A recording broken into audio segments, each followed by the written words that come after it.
Across Peel, Toronto, and York region, every day, United Way agencies, 270 plus, are providing supports to our most vulnerable, the distress centers of the GTA, providing training to 200 new volunteers so they could pick up the line, a 50% increase in calls to distress centers over the last month.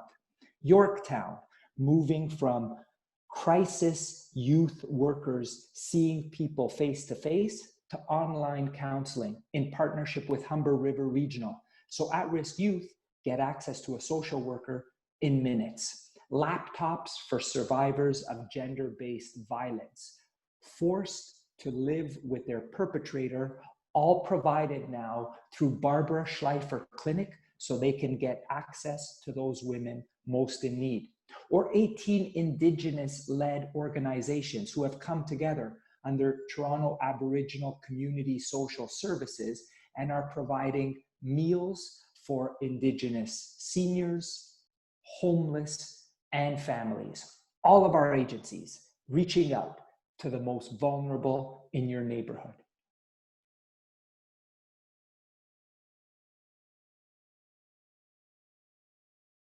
I don't know.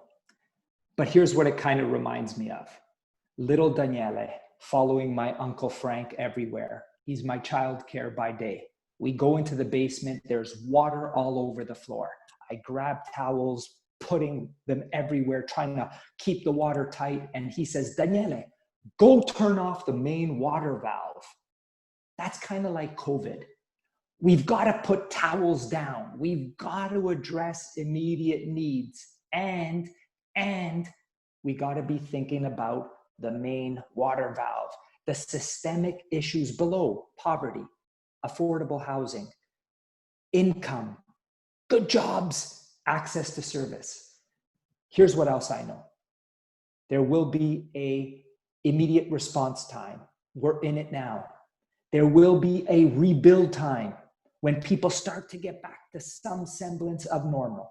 And then there will be a recovery when we reemerge resilient. And at every step of the way, there will be United Way agencies supporting the vulnerable and the newly vulnerable, because that's what United Way does.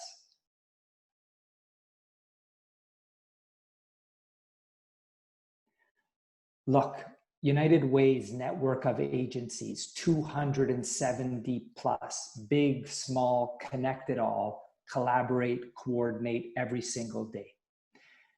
United Way was first of all funders to provide flexibility so that our agencies could pivot from running a seniors congregate dining program to preparing and delivering thousands of meals to isolated seniors. They need the flexibility to do what they do best, meet urgent needs. And as great as emergency funding is, and it is from the federal government for seniors or for community emergency response, agencies also need steady, sustainable funding so that today, tomorrow, 2 years from now, they can meet the needs of the vulnerable and the newly vulnerable. They can meet the needs of a 90% increase in mental health calls that are being triaged to their front line. 30% increase in gender-based violence from people forced to live with their perpetrator, let alone those that are living in silence. And an unemployment rate that is 9 times higher than 2008 and 2009. They need flexibility and long-term sustainable funding.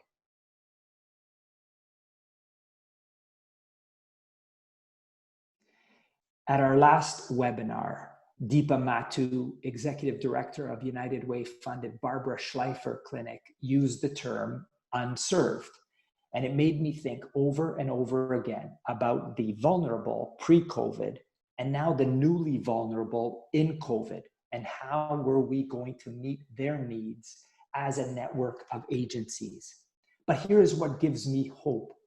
Up to 25% of the emergency response projects that we have funded are in fact local grassroots nonprofit groups new to United Way funding, who are indeed reaching out to the unserved, the vulnerable in communities across the GTA.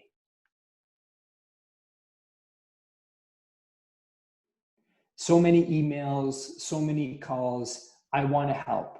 What can I do? Two things. One, give.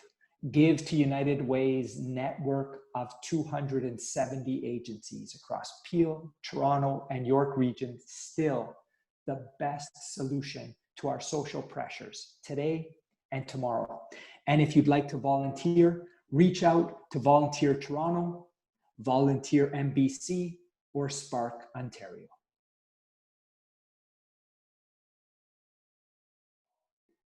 (211). If you or someone you know needs help, 211. United Way founded, United Way funded. Free call, 24 hours a day, over 150 languages. They will connect you to the supports you need in your neighborhood. 211.